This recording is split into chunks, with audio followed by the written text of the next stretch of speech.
atomic structure. Right, first of all, what you need to know is that the entire universe is made of three basic particles. The first type of particle is a proton. It has a positive charge, so that's why I've done big capital P there. Proton is positive, and the mass of it is 1 atomic unit, which I sometimes write down as 1 AU. So a proton has a mass of 1 atomic unit. This is a new form. Grams are not relevant to these because these things are so small we cannot possibly use the word gram on it. So we come up with a new unit called the atomic unit. The neutron is neutral, hence if you notice N and N, neutron is neutral. It has a mass of 1 atomic unit as well.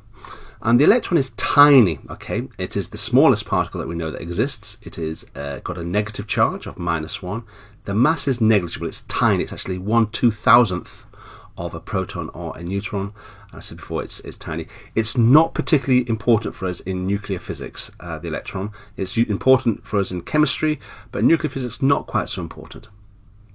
So, what does an atom look like? Well, mostly empty space. There's a nucleus in the middle, and then the electrons orbit around it like little planets. So that's there's on the left-hand side there. You can see that the atom is mostly space. If we look at the nucleus, we find the nucleus is made up of protons and neutrons. So just make sure you know that the nucleus is made of protons and neutrons, and the electrons orbit outside of it. I've seen this described before as if you were in a football stadium. The nucleus would be the size of a football in the centre spot of the stadium, and then something probably the size of a grape or a pea would be on the outer edge of the stadium. That's the sort of distances involved in terms of the size, how much space there is in atoms. So you need to understand what these words are. That the nucleus is the centre of the atom. It's made of protons and neutrons. Protons is a positive particle.